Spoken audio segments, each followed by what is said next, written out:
ശർക്കര പാനിയാക്കി എടുക്കണം. അത് അരിച്ചൊരു പാത്രത്തിലാക്കുക. നമ്മൾ ഇത് കുഴയ്ക്കാനായിട്ടുള്ള ആ പാത്രത്തിലോട്ട് തന്നെ ശർക്കര പാനി ഒഴിക്കുക ആദ്യം. അത് കഴിഞ്ഞിട്ട് ചക്ക ശരിയാക്കി എടുത്തിട്ട് അത് അരച്ചെടുക്കണം. മിക്സിയിൽ അരച്ചെടുത്ത് ശർക്കര പാനിയിലോട്ട് നമ്മൾ ഇതിനാവശ്യമുള്ള തേങ്ങ ചിരണ്ടി ഇടണം. എന്നിട്ട് അതൊന്ന് തിളച്ച് കഴിഞ്ഞ് കഴിയുമ്പോൾ നമ്മൾ ഈ ചക്ക അരച്ചത് ഇവിടെ ആ പാനിയിലോട്ട് ഒഴിക്കണം.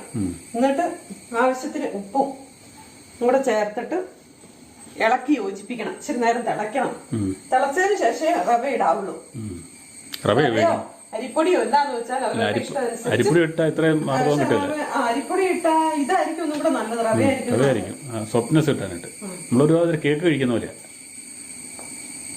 എന്നിട്ട് ഒന്ന് നന്നായിട്ട് ഇളക്കി മിക്സ് ചെയ്ത് ജീരകം പൊടിച്ചതോ ഏലക്ക പൊടിച്ചതോ എന്താന്ന് വെച്ചാൽ ചേർക്കുക. ചിലവർ എസൻസ് വാനില എസൻസ്